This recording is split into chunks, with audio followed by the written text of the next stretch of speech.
கண்ணியம் நிறைந்த அல்லாஹ்வின் நல்லடியார்களே,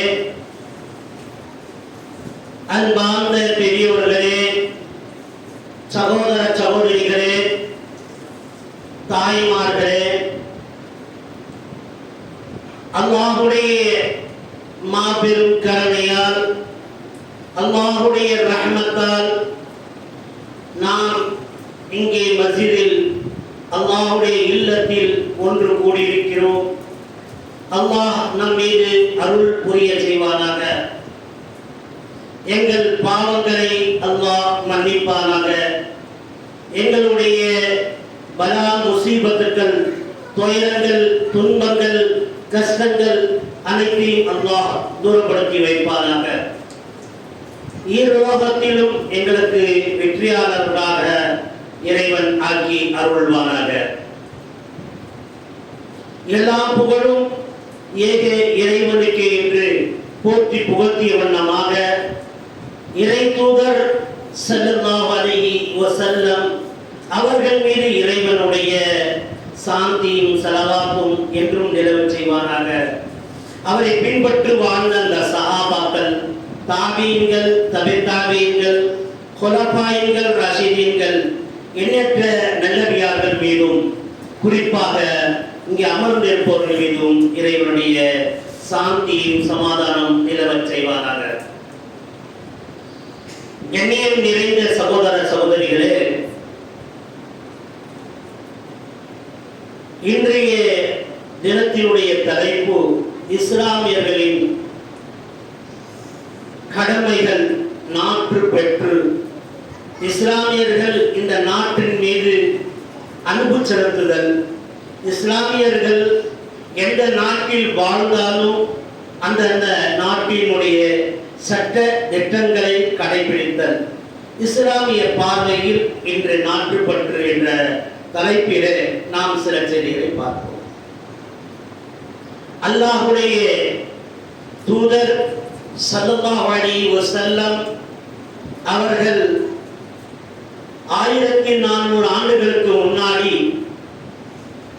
இந்த சத்திய மார்க்கத்தை, இஸ்லாமை மக்கள் மத்தியிலே போதிப்பதற்காக இறைவன் அவரை தூதுவராக தூதுவ செய்தியை அனுப்பி அவரை தூதுவர்களாக ஆக்கி அருளினார். அவர் வருவதற்கு முன்னாடி அந்த அரபு நாட்டிலே வாழ்ந்த மக்கள்கள் அவர்கள் ஒருவருக்கு ஒருவர் கொலை செய்து கொண்டும், கொள்ளை அடைத்துக் கொண்டும், பிறர்களுடைய சொத்தை அபகரித்துக் கொண்டும், சிலர்களுடைய கண்ணிய பெண்களை விபச்சாரங்களை செய்து கொண்டும், பிற மனைவிகளை தாங்கள் உரிமை கொண்டாடி கொண்டும், பல வேதங்களில் இஸ்லாத்திற்கு மாற்றமாக நடந்து கொண்டு இருந்தன. இவைகளெல்லாம் காண்ட அந்த இறை தூதர் பெருமானார் முஹம்மது முஸ்தபா ஸல்லல்லாஹு அலைஹி வஸல்லம், இது இஸ்லாத்திற்கு மனித நிலைக்கு இது மாற்றமாக இருக்கிறது. உள்ளத்திற்கு யாருடைய உள்ளமும் இதை போன்று ஏற்றுக்கொள்ளாது என்ற நிலைப்பாடுகள் இஸ்லாம் வருவதற்கு முன்னாடியே அறிந்த அந்த தூதர் பெருமானார் ஸல்லல்லாஹு அலைஹி வஸல்லம், நபி தூதர் அவர்கள் இஸ்லாம் வருவதற்கு முன்னாடியே அவரை அமீன், சித்தீக் என்றெல்லாம் அழைக்கப்பட்டவர்கள் அந்த தூதர். அப்பேற்பட்ட தூதர் அமானிதத்தை என்றும் மோசடி செய்யாத ஒரு நபர் என்று சொன்னால் அது முஹம்மதை தவிர வேறு நபர் இல்லை என்று அந்த மக்கத்து காபிர்கள் நம்பிக்கை வைத்திருந்தார்கள். மக்கத்து காபிர்கள் அவர்கள் எந்த பொருளையும் அமானிதப்படுத்த வேண்டும் என்றால் அது இறை தூதரிடத்திலே, முஹம்மதிடத்திலே அமானிதம் படுத்தினார்கள். அதே போன்று தாம் குடும்பத்தை விட்டு வெளியூருக்கு போகிறேன் என்று சொன்னால் முஹம்மதிடத்திலே வந்து சொல்வார்கள், முஹம்மதே என்னை குடும்பத்தை நீ பாதுகாத்துக் கொள், நாங்கள் வெளியூருக்கு செல்கிறோம் என்று சொல்லிவிட்டு செல்வார்கள். ஏதாவது தங்கங்களும் வைரங்களும் அல்லது அவரிடத்தில் இருக்கிற பண காசுகள் இருந்தால் முஹம்மதே நீங்கள் வைத்துக் கொள்ளுங்கள் என்று நபி ஆவதற்கு முன்னாலேயே அவரை அந்த அளவுக்கு அவரை மதிக்கக்கூடியவராக இருந்தார்கள். அதே போன்று நபி ஆன முன்பு அவர்கள் பேச்சிலும் உண்மையாளராக இருந்தார்கள். மக்கள் அவர்களை சித்திக் என்று அழைத்துக் கொண்டிருந்தார்கள், அஹமது என்று அழைத்தார்கள், புகழக்கூடியவர் என்று அழைத்தார்கள். இப்படியெல்லாம் அழைத்த அந்த தூதர் பெருமானார் முஹம்மது முஸ்தபா ஸல்லல்லாஹு அலைஹி வஸல்லமை இறைவன் தூதவனாக ஆக்கிக் கொண்டான். அப்படி ஆக்கிக் கொண்ட அந்த தூதர் அவர்கள் மக்களுக்கு போதனை செய்து நேர்வழியின் பக்கம் மக்களை கொண்டாந்த அவர்கள் தான் முஸ்லிம்கள், அவர்கள் தான் இஸ்லாமியர்கள்.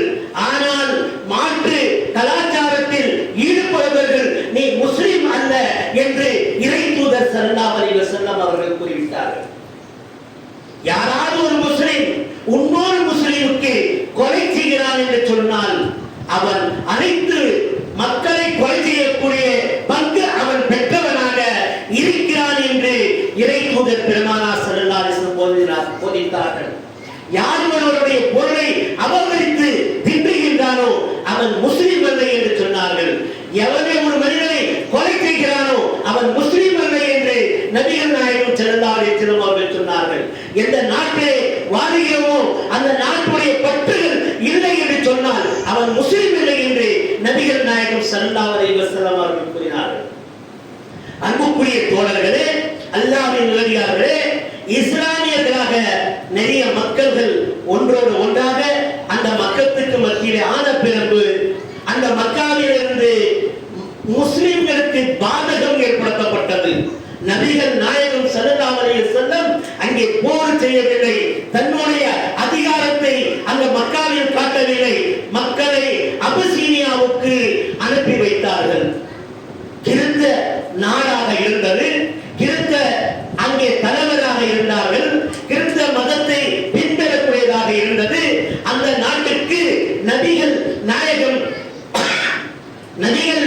ஸல்லல்லாஹு அலைஹி வஸல்லம் அவர்கள் அந்த மக்காவில் முஸ்லிம் மாணவர்கள் எல்லாம் அங்கே அனுப்பி வைத்தார்கள். நாட்டுக்கு துரோகம் இழைக்கக்கூடாது, மக்காவுடைய தலைவருக்கு துரோகம் இழைக்கக்கூடாது என்று அவர்களுடைய சொந்த அவருடைய இஸ்லாத்தை ஏற்ற மக்கள் எல்லாம் அபிசீனியாவுக்கு போனார்கள். அங்கேயும் அந்த காபிர்கள் அந்த அபிசீனியா நாட்டை மன்னரை சந்தித்து அவர்கள் புறமாக அவர்களுக்கு அவதூறாக சொன்னார்கள். அப்போது அந்த முஸ்லிம்களை அழைத்து கேட்டார்கள், நீங்கள் எங்கள் நாட்டுக்கு துரோகமாக இருக்கிறீர்களா? இல்லை. நீங்கள் மக்காவுக்கு நாட்டுக்கு துரோகமாக இருந்தீர்களா? இல்லை.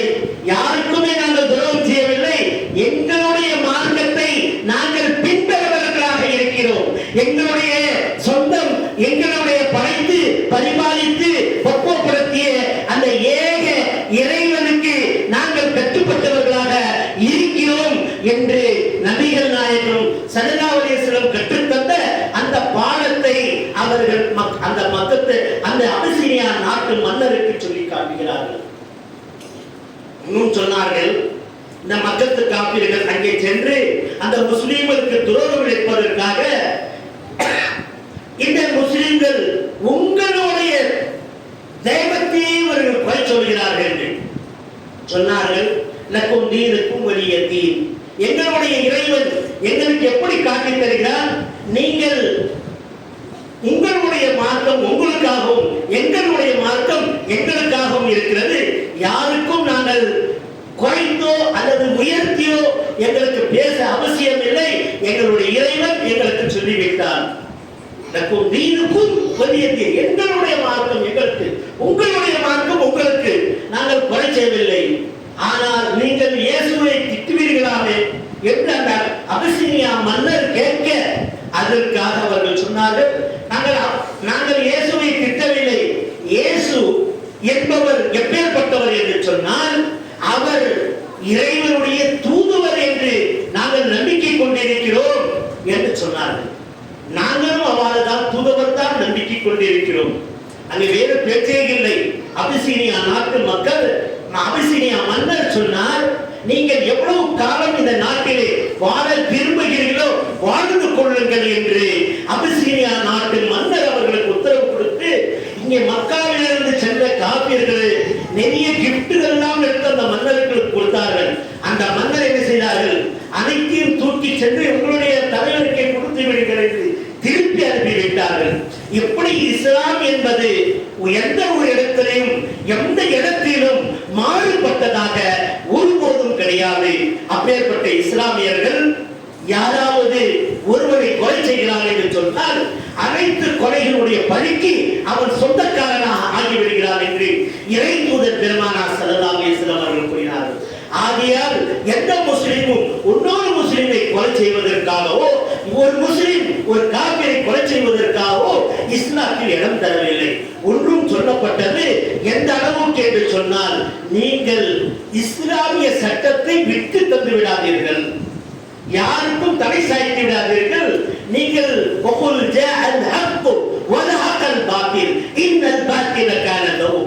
நபியே நீ மக்களுக்கு சொல்லுங்கள், ஹக்கு என்பது உண்மை, இதுதான் உண்மை என்று சொல்லுங்கள். ஆனால் ஹக்கை ஒருபோதும் மறைத்து விடாதீர்கள். நீங்கள் என்ன செய்யுங்கள்? ஹக்கு ஹக்கானதை சொல்லிவிடுங்கள், பாத்தில் பாத்திலானதை சொல்லிவிடுங்கள், தவறு தவறானதை சொல்லிவிடுங்கள். ஆனால் பாத்திலானது தவறானது அது அழிந்தே தீரும் என்று ولا تلبسوا الحق بالباطل وتكتموا الحق وانتم تعلمون என்று அல்லாஹ் தஆலா சொல்லி காட்டுகிறார். ஹக்கு என்பது உண்மையை சொல்லுங்கள், அதை பொய்யை அது கலந்து விடாதீர்கள், பொய்யை அதை கலந்து அதிலே நீங்கள் ஹக்கான விஷயத்தை விட்டு மறந்து விடாதீர்கள் என்று அல்லாஹ் தஆலா ஹக்கையை சொல்லுங்கள், உண்மையை சொல்லுங்கள் என்று அதே நேரத்தில் ஒவ்வொருடத்திலே சொல்லும் போது ஒவ்வொரு கவுலன் சதீதா, நீங்கள் பேசினால் உண்மையை பேசுங்கள், ஆனால் தவறாக நீங்கள் பேசாதீர்கள். அப்படி நீங்கள் செய்வார்கள் நீங்கள் அல்லாஹ்வையும் அல்லாஹ்வுடைய தூதர் எந்த வழிமுறையை உங்களுக்கு காட்டி தந்தார்களோ அந்த வழி அடிப்படையில் நீங்கள் வாழ்க்கையை நடத்தினால் பயங்கரமான வெற்றி இருக்கிறது என்று இன்னைக்கு பால்காம் என்று சொல்லக்கூடிய இன்னைக்கு அந்த எல்லையினுடைய இந்தியாவுடைய எல்லையில ஒரு முஸ்லிம்களையும் காபிர்களையும் 20க்கும் மேற்பட்டவர்களை கொலை செய்கிறார் என்று சொன்னால் இது முஸ்லிம் தான் செய்திருக்கிறார் என்றால் அது உண்மையிலே அவர் முஸ்லிம் அல்ல. யாராவது எவராக இருந்தாலும் சரி, இது இன்னைக்கு நாம் இன்னைக்கு போருடைய நிலையிலே நிற்குது. இன்னைக்கு அரசாங்கம், நம்முடைய அரசாங்கம், இந்திய அரசாங்கம் இன்னைக்கு போர் புரிந்து கொண்டு இங்கே ஏவுகளை எரிந்து கொண்டும் அங்கிருந்து ஏவுகளை எரிந்து கொண்டும் இந்தாரையும் அந்தாரையும் மக்கள் செத்துக் கொண்டு இருக்கின்றார்கள். ஆனால் இது உண்மையா? இது உண்மையான நிலை இருந்தால் இப்பேற்பட்ட நிலைக்கு ஏன் தள்ளப்பட்டார்கள்? இதற்கெல்லாம் எத்தனை பேர்கள் கொல்லப்பட்டார்களோ, எந்த முஸ்லிம் கொலை செய்தாரோ அந்த கொலைக்கெல்லாம் பாவத்திற்கு ஆளாக்கப்படக்கூடியவர் அந்த முஸ்லிம் தான். ஆனால் எங்களுடைய எந்த நாட்டுக்காரன் இருந்தாலும் சரி, அது முஸ்லிம் நாடாக இருக்கட்டும், அரபு நாடாக இருக்கட்டும், அது எந்த நாடாக இருந்தாலும் சரி, அது எங்களுக்கு எங்களுடைய நாட்டிலே வந்து அவர்கள் தாக்குகிறார் என்று சொன்னால் அவரை நாங்கள் தாக்குவதிலே குற்றம் கிடையாது என்று இஸ்லாம் சொல்லுகிறது. நாட்டை நீங்கள் பாதுகாத்துக் கொள்ளுங்கள்.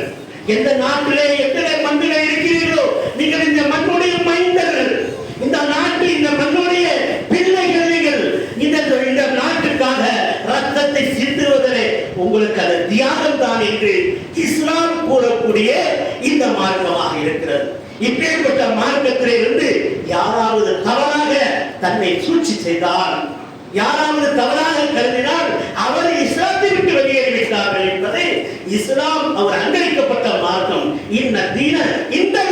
இஸ்லாம் இஸ்லாம் என்பது அங்கீகரிக்கப்பட்ட ஒரு மார்க்கமாக இருக்கிறது. இந்த மார்க்கத்தில் எப்பேற்பட்ட மார்க்கம் என்று சொன்னால் இஸ்லாம், இது அங்கீகரிக்கப்பட்ட அல்லாஹ்வால் அங்கீகரிக்கப்பட்ட இஸ்லாமா மார்க்கமாக. எப்பேற்பட்ட இஸ்லாமிய இந்த மார்க்கம், அப்பேற்பட்ட மார்க்கத்திலே யாராவது இருந்து ஒரு தவறை செய்கிறார் என்று சொன்னால் அந்த தவறுடைய பழியை அவர் கண்டிப்பாக சுமந்தே தீருவான் என்பதை இஸ்லாம் கூறுகிறது. அதே போன்ற இன்னும் சொல்ல போனால் அல்லாஹ் ரப்பல் ஆலமீன், நீங்கள் என்ன செய்யுங்கள், கைரான உம்மத்தினர்களாக இருந்தால் நன்மையை ஏவுங்கள், தீமையை தடுங்கள்.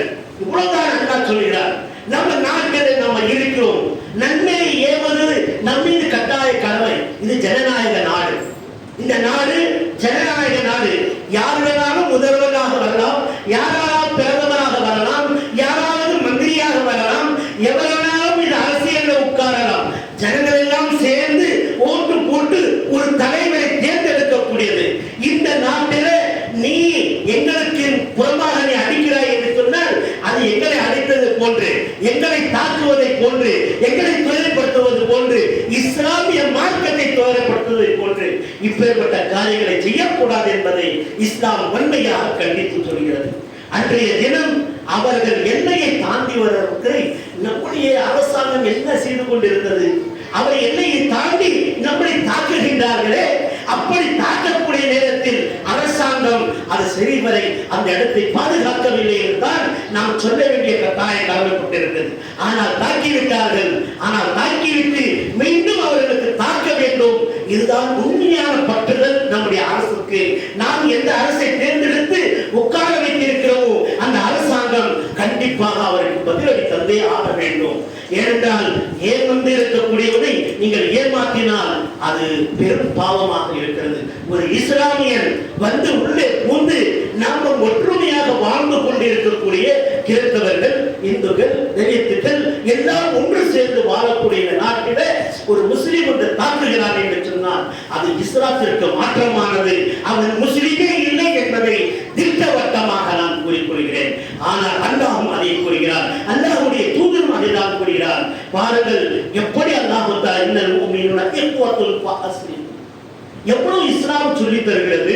இஸ்லாம் எப்படி ஒருபட்ட மார்க்கம் என்று சொன்னால் ஒரு முஸ்லிம் இன்னொரு முஸ்லிம், அதாவது அல் முஸ்லிம் அகுல் முஸ்லிம், ஒரு முஸ்லிம் இன்னொரு முஸ்லிமுடைய சகோதரன் என்று சொல்லக்கூடிய இஸ்லாம்.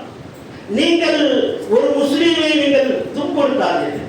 அதே போல ஒரு மோமின் இன்னல் முஃமினூன இக்வா, ஒருவர் மோமினும் இன்னொரு மோமினுடைய சகோதரன் என்று அல்லாஹ் தஆலா சொல்லி காட்டுகிறார். இப்படி சொல்லக்கூடிய மார்க்கத்திலே நாங்கள் ஒரே தாய் பிள்ளை என்று சொல்லக்கூடிய இந்த மார்க்கத்திலே இப்பேற்பட்ட ஒரு அராஜகமா, இப்பேற்பட்ட ஒரு அட்டுழியமா, இப்பேற்பட்ட ஒரு அநீதியா, இப்பேற்பட்ட இந்த நாட்டுக்கு கேடு கட்ட ஒரு காரியங்களை செய்வதா? சற்று சிந்தித்து பாருங்கள் அன்புக்குரிய தோழர்களே.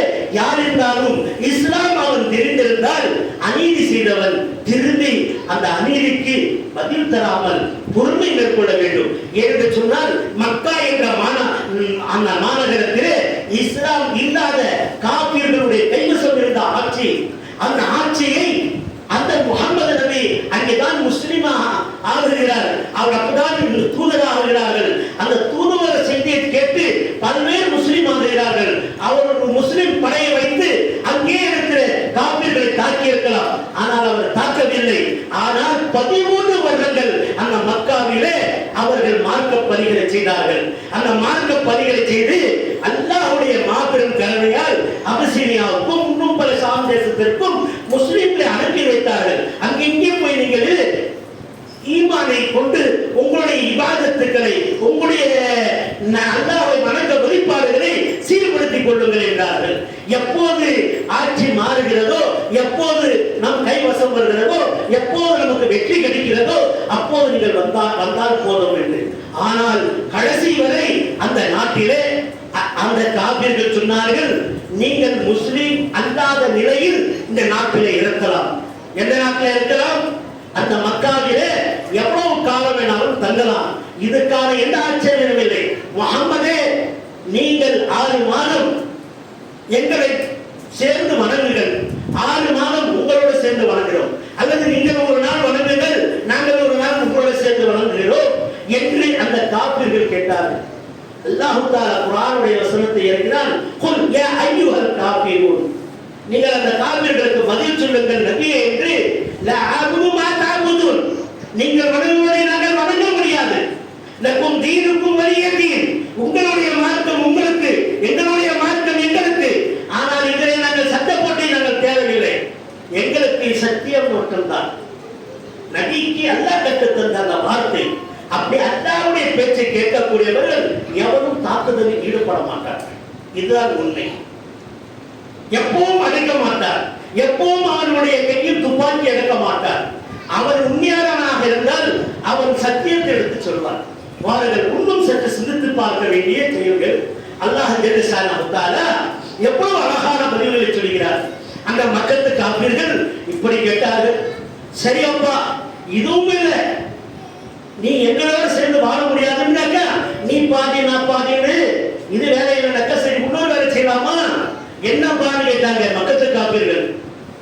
எதுவுமே இல்லை, நாங்கள் முஸ்லீம் ஆயிடுறோம், நாங்கள் எல்லாம் முஸ்லீம் ஆயிடுறோம், ஆனா முஸ்லீம் ஆன பிறகு உங்களோடு சேர்ந்து தொழ மாட்டோம். அந்த மக்கள் இருந்தாங்க இல்லையா, இந்த காப்பீரான மக்கள் முஸ்லிமானவர்கள், ஏழைகள், அந்த மிஸ்கீன்கள், அடிமைகள், உண்ணும் கை கால்கள் இழந்தவர்கள், நோய்வாய்ப்பட்டவர்கள், இப்பேற்பட்டவர்கள், குரல்கள், ஊமையர்கள், இவர்கள் எல்லாம் நின்று தொழக்கூடிய இடத்துல நாங்கள் நின்று தொழ மாட்டோம். நாங்கள் தனியாக உட்காருவோம், தனியாக உட்கார்ந்து நாங்க என்ன செய்வோம், மார்க்கத்தை கேட்போம், நீங்க சொன்னா நாங்க கேட்டுக்குவோம். அவங்க தனியா உட்கார்ந்து வைக்கிறோம், நீங்க தொழுவீங்க, நாங்க தனியா தொழுகிறோம், நீங்க அவங்க நீங்க தனியா தொழுகிறோம்.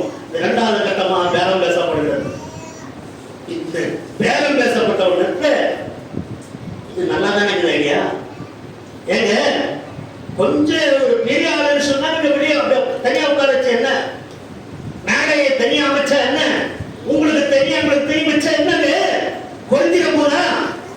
இதுதான் மனசவை எல்லாருக்கும் வரும். கொஞ்சம் பெரிய ஆளு ஒரு கட்சியில வந்துட்டாருன்னா அவருக்கு பக்கத்துல எம்எல்ஏ உட்காரிச்சுவார், அவர் எம்பி பக்கத்துல உட்காரிச்சுவார். இப்படி சிலர்கள் இருக்கத்தான் செய்கிறது. அந்த மாதிரி நம்ம சிந்திக்கலாமே அப்படின்னு சொல்லும் போது அந்த நேரத்தில் உம்மு மக்தூம் ரலியல்லாஹு அன்ஹு கண்ணு தெரியாத அந்த தோழர் உள்ளே போறார். உள்ளே பூந்து அவர் ரசூலுல்லாஹ் பேசிக்கிட்டு இருக்காரு, அந்த சத்தம் அவர் காதுல விழுந்தது. இன்னான கூட்டம் உட்கார்ந்து பேசிக்கிட்டு இருக்காங்கல்ல, பெரும் பெரும் தலைவர்கள் உட்கார்ந்து இருக்காங்கல்ல, பெரும் பெரும் ராஜாக்கள் உட்கார்ந்து இருக்காங்க, பெரும் பெரும் அதிபதி உட்கார்ந்து இருக்காங்க, பெரும் பெரும் பணக்காரர்கள் உட்கார்ந்து இருக்காங்க. அதெல்லாம் யாருக்கு தெரியாது? கண்ணு தெரியாத சகோதரருக்கு தெரியாது. அவரு நேரா உள்ள வந்து அஸ்ஸலாமு அலைக்கும் யா ரசூலுல்லாஹ், அஸ்ஸலாமு அலைக்கும் ரசூலுல்லாஹ் உடனே ரசூலுல்லாஹ் என்ன பண்ணாரு? பதில் சொல்லாம முகத்தை திருப்பி கொண்டார். அப்படி முகத்தை திருப்பின உடனே என்ன செய்யறாங்க? அல்லாஹ் தஆலா உடனே ஜிப்ரீல் அனுப்புறான். அப்பச வதவல்லா அன்ஜாவுல் அமா வமா குதினிகா லஅல்லஹு யஸக்கா அவ் யஸக்கரு ஃபதன்ஃபு ذிக்ரா அம்மா மன் இஸ்தக்னா ஃபஅன்த லஹு தஸத்தா வமா அலைக அல்லா யஸக்கா வஅம்மா மன் ஜாஅக யஸஃபு. இந்த வசனத்தை இறக்குற கடன்களுக்கு முகத்தை திருப்பி கொண்டவரே, யாரை பார்த்தா சொல்ற இந்த வார்த்தை? எங்களை நாங்கள் எந்த தலைவராக இருந்து கொண்டிருக்கிறோமோ, எங்களுடைய இமாமாக இருக்கிறாரே அந்த தூதர் பெருமானார் முஹம்மது ஸல்லல்லாஹு அலைஹி வஸல்லமை கடன்களுக்கு முகத்தை திருப்பி கொண்டவரே முஹம்மதே என்று அல்லாஹ் சொல்லி காட்டுறான். யாரையும் அல்லாஹ் விட மாட்டான். அது எப்பேற்பட்ட ஆளாக இருந்தாலும் சரி அல்லாஹ் விட மாட்டான். அவன் எவ்வளவு பெரிய பணக்காரர் இருந்தாலும் அல்லாஹ் விட மாட்டான். உடனே என்ன செய்யலாம்? அவர் தூதுவர், கடைசி தூதுவர், ரஹ்மத்துல் லில் ஆலமீன், அப்பேற்பட்ட தூதரை பார்த்து கடற்கடுத்து முகத்தை திருப்பி கொண்டவரே என்று அல்லாஹ் சொல்கிறார் என்று சொன்னால் ஒரு ஆச்சரியமான வார்த்தை. இது உலகம் முடியும் வரை இந்த குர்ஆன்ல இந்த வார்த்தை இருக்கும். அல்லாஹ்வுடைய தூதரை தப்பு செய்ததற்கு அல்லாஹ் தஆலா சொன்ன வார்த்தை எப்போது வரை இருக்கும்? குர்ஆன்ல இந்த குர்ஆன் இந்த கியாமத் நாள் வரை இருக்கும். கியாமத்திலும் கூட இந்த வசனத்துக்கு நினைவுபடுத்தப்படும். அது தூதுவராக இருந்தாலும் சரி, அது யாராக இருந்தாலும் சரி, இஸ்லாம் சொல்லக்கூடிய ஒரே தீர்ப்பு தான். அந்த தீர்ப்புக்கு மாற்றமாக இருக்காது. அப்போ கடன்களுக்கு முகத்தை திருப்ப ஒவ்வொரு எக்ஸ்ட்ரா உன்னை தேடி வந்தாரே அவர் தான் பயபக்தி உடையவர், அவர் தான் சிறந்தவர், அவர் தான் உயர்ந்தவர், அவர் தான் பண்புடையவர், அல்லாஹ்வை நினைவு கூறக்கூடியவர். அவரை பார்த்து நீ கடன்களுக்கு முகத்தை திருப்பி கொண்டாயே, இந்த உட்கார்ந்து இருக்காங்க இந்த ராஜாங்களை, இந்த மந்திரிகளை, இவங்க எல்லாம் ஒரு நாள் போயிடுவாங்க. ஆனா இவர் மட்டும் விட்டு போக மாட்டார் அப்படின்னு அந்த வசனத்துல மக்தூம் ரலியல்லாஹு அன்ஹு கண்ணு தெரியாத நபரை பார்த்து சொன்ன உடனே ரசூலுல்லாஹ் ஸல்லல்லாஹு அலைஹி வஸல்லம் சொன்னாங்க, எல்லா தலைவரும் எழுந்திருச்சு போங்க, வந்தா எல்லாம் ஒண்ணா வந்து உட்காருங்க, எல்லாம் ஒண்ணா சேர்ந்து தொழுங்க. இங்க அட்ஜஸ்ட்மெண்ட் பண்றதுக்காக இஸ்லாம் கிடையாது என்று திட்டவட்டமாக ரசூலுல்லாஹ் சொல்லி மக்களை துரத்தி விட்டார்கள். இது இரண்டாவது கட்டம். மூணாவது கட்டம் எது? முதல் கட்டமே ரசூலுல்லாஹ் இந்த மார்க்க பணிகளை செய்யும் போது அப்போது கேட்டார்கள், முஹம்மதே உனக்கு அரசாங்கம் வேணுமா? அரசாங்கத்தை கொடுக்கிறோம். அல்லது பணக்காசு தேவையா? உனக்கு பணக்காசு தரோம். அல்லது நல்ல கண்ணிய பெண்கள் வேணுமா? அழகிய பெண் வேணுமா? உனக்கு தரோம். இந்த மார்க்க பணிகளை விட்டுடுன்னு கேட்டாங்க. முதல் கட்டமாக. இரண்டாவது கட்டமாக அவரிடத்தில் பேரம் பேசது, அவர்கள் நீங்க பாதி நாங்க பாதி அப்படின்னு பேரம் பேசினாங்க. மூணாவது கட்டம் ரசூலுல்லாஹ் கிட்ட பேசினாங்க, இங்க வந்து எங்களுக்கு தனி சபை, அவங்களோட பணக்காரர் தனி சபை என்று சொன்னாங்க. இன்னைக்கும் பாக்குறோம், பெரிய பணக்காரர்கள் நின்னா கொஞ்சம் தள்ளி நிற்பார். ஒரு முஸ்லீம் இடத்துல தள்ளி நிற்பார், ஒட்டி நிற்க மாட்டார். இஸ்லாம் தொழுகையில ஒட்டி நிக்கணும், காலோட கால் சேர்த்து நிக்கணும். இப்படி பண்புகள் எல்லாம் அல்லாஹ்வுடைய தூதர் ஸல்லல்லாஹு அலைஹி வஸல்லம் கற்றுத் தந்திருக்காங்க. ஆனா இங்க என்ன செய்யப்படுது? அன்புக்குரிய தோழர்களே, இதுதான் இஸ்லாம் காட்டக்கூடிய முறை. ஆனால் இந்த நாட்டுடைய நாங்கள் பற்றுதலாக இருக்கிறோம். இந்த நாடு எங்க நாடு, எங்க தாய் நாடு, இந்த மண்ணுடைய மைந்தர்கள் நாங்கள். எந்த முஸ்லிம் தப்பு செய்தாலும் நாங்கள் ஒருபோதும் விட்டு தர மாட்டோம். இஸ்லாம் கற்றுத் தந்ததை அதை முறைப்படியாக அன்றைய தினம் அவர்கள் தாக்குதல் செய்ததை பாகிஸ்தானர்கள் செய்ததை தவறுதான்.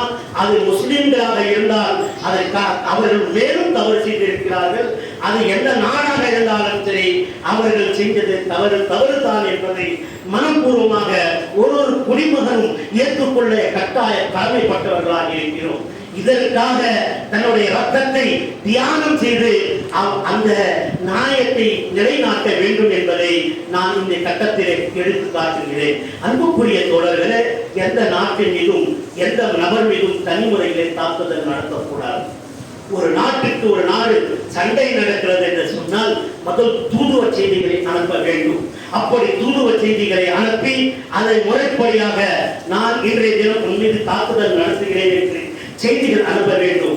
அவர் அதற்கு ஏற்றுக்கொண்டால் அவரும் தாக்குதல் நடத்துகிறேன் என்று சொன்னால் தாக்குதல் நடத்தலாம். ஆனால் இதை போன்று மறைந்து கோடைகளாக எங்கேயோ புதர்களில் இருந்து எங்கேயோ இருந்து தாக்குதலை நடத்துதல், இது பெரிய கோடைகள். இது இஸ்லாத்திற்கு மாற்றமான செய்திகள். இது அல்லாஹ்வும் இதை போன்ற செய்திகளிலே வெற்றி தர மாட்டான் என்பதை உணர்ந்து கொள்ள வேண்டும். இதே போன்று நான் இன்னொரு நிலைப்படுத்துகிறேன். எங்களுடைய எல்லையிலே எங்களுடைய சிப்பாய்களை நிறுத்தப்பட்டிருக்கிறது. இவர்கள் எப்படி ஏமாந்து விட்டார்கள்? இதுதான் ஒரு முக்கியமான காரணம். இந்த சிப்பாய்கள் அங்கே நின்று சரியான பாதுகாப்பு இவருக்கு தரவில்லை. இதை பலப்படுத்த வேண்டும். அங்க சரியான பாதுகாப்பு இல்லை. அதனால்தான் அவர்கள் உள்ளே புகுந்திருக்கிறார்கள். நம்முடைய அரசாங்கமும் அதற்கு சரியான பாதுகாப்பை கொடுத்து அதை பாதுகாத்துக் கொண்டிருந்தால், எல்லைகளுக்கு சரியான பாதுகாத்திருந்தால் ஒருபோதும் இதை போன்ற சண்டைகளுக்கு போர்களுக்கு ஒரு நிலையும் ஏற்படாது. நினைவில் வைத்துக் கொள்ள வேண்டும். நம்ம அரசாங்கம், நாம் தேர்ந்தெடுத்த இந்த அரசாங்கம், நாம் ஓட்டு போட்டு எடுத்த இந்த அரசாங்கம் இது சரியான பாதுகாப்பு செய்யவில்லை என்பதுதான் நாங்கள் வெளிப்படுத்துகிறோம். ஆனால் இப்போதாவது சரியான முறையில் அவருக்கு பதிலடி தந்து இந்த அரசாங்கம் என்ன செய்ய வேண்டும்?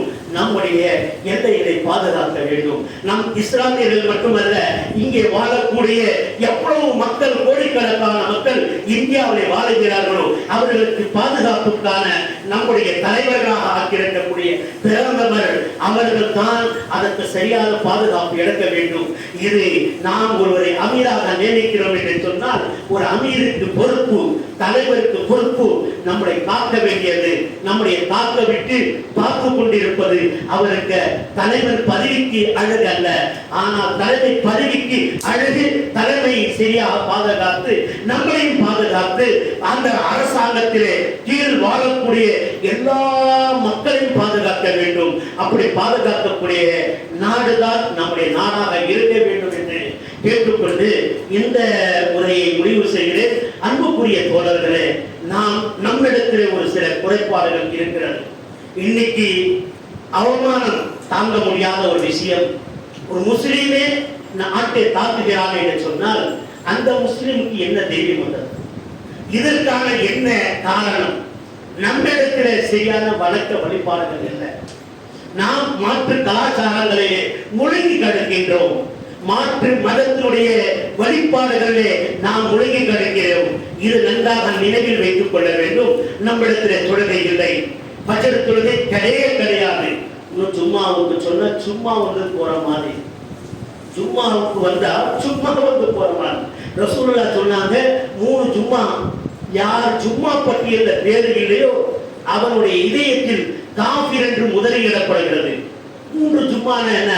நான் ஜும்மாவுக்கு வந்தேன், நான் கொஞ்சமா வந்தேன், அதுக்கு நான் வந்தேங்க இல்லைன்னு சொல்ல, பட்டியல்ல பேர் இருக்கணும். அது என்ன பட்டியல்? மலக்குமார்கள் அங்கே வாசல்ல நிற்பாங்க, 2 மலக்குமார்கள் நிற்பாங்க. அவங்க வரக்கூடியவருடைய பேர் எழுதுவாங்க, அப்படியே பேர் எழுதிக்கிட்டே இருப்பாங்க. இமாம் உள்ள வருவாரு, வந்தவுடனே அவர் வீட்டுல சுண்ணத்து தொழுதுட்டு வந்தாலும் சரி, அதுல நேரம் வந்தவுடனே பள்ளியில 2 ரக்காத் சுண்ணத்து தொழுதுட்டு அவர் மிம்பர்ல ஏறினா அதான் சொன்னாங்க. அவர் அந்த 2 எழுத்தாளர்கள் இருக்காரு, உள்ள வந்து உட்காந்துருவாங்க. இப்ப இங்க 2 மலக்குமார்கள் உட்கார்ந்து இருக்காங்க ஜும்மாவுக்கு. அந்த மலக்குமார் என்ன செய்யறாங்க? வராதவருடைய பேரு அந்த நேரத்தில் முன்னாடி வந்தவருடைய பேரு இருக்காது. முன்னாடி வந்தவருடைய பேர் இருக்கும், பின்னாடி வந்தவருடைய பேர் இருக்காது. கடைசியா நாம் அதனே பேர் இருக்காது. இது ஞாபகத்துல வச்சுக்கணும். முதல்ல சின்ன சின்ன அமல்கள் நம்ம இடத்துல சரியில்லை. அரை மணி நேரம் 4 மணி நேரம் முன்னாடி வந்துட்டா அவருக்கு அந்த சவாபு கிடைச்சிச்சு, புரிஞ்சுச்சா? அதுவும் நல்லா சும்மா விடல. யார் மஸ்ஜிதுக்கு முதல்ல உள்ள வந்தாங்களோ ஒட்டகத்தை அறுத்து பலியிட்டு அதனுடைய மாமிசத்தை ஊருக்கெல்லாம் பங்கிட்டா எவ்வளவு நன்மை கிடைக்குமோ, எவ்வளவு செலவாகுமோ அவ்வளவு பணத்துடைய நன்மையோட தர்மம் செஞ்ச நன்மை அவருக்கு கிடைக்கிறது என்று அல்லாஹ்வுடைய தூதர் ஸல்லல்லாஹு. 2வது கூட்டத்தினர்களாக வந்தா ஒரு மாட்டை அறுத்து, 3வது கூட்டத்தில் வந்ததாக அவருக்கு என்ன? ஒரு ஆடு. 4வதாக வந்தவருக்கு ஒரு கோழி. 5வதாக கடைசியாக பாங்கு சொல்வதற்கு முன்னாடி வந்தவருக்கு ஒரு முட்டையாவது நன்மை அல்லாஹ் தருவதாக இறை தூதர் பெருமானார் ஸல்லல்லாஹு அலைஹி வஸல்லம் அவர்கள் சொன்னார். ஆகிய அன்புக்குரிய தோழர்களே, அல்லாஹ்வின் நல்லடியார்களே, நீங்கள் அல்லாஹ்வுடைய சட்டங்களை சரியாக பேணி காத்தோம் என்றால் வெற்றி அன்னைக்கு தினத்திலே எப்படி மக்காவிலே வெற்றி கிடைத்ததோ, நபிகள் நாயகம் ஸல்லல்லாஹு அலைஹி வஸல்லம் அவர்கள் 13 ஆண்டுகளுக்கு பிறகும் கூட அவரை கொலை செய்ய வேண்டும் என்று துரத்தி சென்ற போது மதீனாவுக்கு வந்து மதீனாவிலிருந்து மீண்டும் மக்காவுக்கு சென்று மக்காவை கைப்பற்றி அவர்கள் வாழ்ந்தார்கள். ஆனால் அதே போன்று வெற்றி உங்களுக்கு கிடைக்க வேண்டும் என்று சொன்னால் இஸ்லாமிய பற்றுதல், இஸ்லாமிய பேணுதல் நம்மிடத்தில் இருக்க வேண்டும். அப்படி இருந்து நாட்டுக்காக நீ குரல் கொடுத்தால் அது நாட்டு பற்றாக மாறும். ஆனால் நீ சும்மா ஏதோ விளையாட்டுக்கும் வீடுக்கும் சுத்தி கொண்டிருந்தால் அல்லாஹ்வுடைய வெற்றி வராது, வேதனை தான் வரும். யாரோ தாக்குவார்கள், நாம் காயப்பட்டு மரணத்தை சந்திக்கக்கூடியதாக இருக்கிறது. எங்கோ ஈராக்குக்கு சட்டம் நடந்தது, ஆப்கானிஸ்தானில் நடந்தது என்றெல்லாம் கேள்விப்பட்டுக் கொண்டிருந்தோம். ஆனால் இப்போது 2 நாட்களாக இந்தியாவுக்கும் பாகிஸ்தானுக்கு சண்டை நடக்குது. ஆனால் நாம சும்மா உட்கார்ந்துக்கிறோம், ஒரு துவாவும் செய்யல. அல்லாஹ் நமக்கு வெற்றியை தந்தவர்கள் வராது என்று ஒருவரும் பிரார்த்தனை செய்ய கட்டாய கடமைப்பட்டிருக்கிறோம். அல்லாஹ்விடத்தில் பிரார்த்தனை செய்யுங்கள், அல்லாஹ் நம் நாட்டை வெற்றி தருவாராக. அந்த போர் வீரர்களுக்கு வீரத்தை தந்து நாம் இஸ்லாமிய மார்க்கத்தையும் காத்தவர்களாக அதே நேரத்தில் இந்த நாட்டையும் காப்பாற்றக்கூடியதாக அல்லாஹ் ஆக்கி அருள்வானாக. அல்லாஹ் ஜல்லஷானஹு தஆலா அனைத்து பாவங்களை மன்னித்து அருள்வானாக. இந்த ஜும்மாவுக்கு லேட்டா வராம முன்கூட்டி வரக்கூடிய நிலையை நம்முடைய உள்ளங்களில் அல்லாஹ் ஏற்படுத்தி தருவானாக. ஆமீன். வாக்குறு தவானா அனில் ஹம்துலில்லாஹி ரப்பில் ஆலமீன்.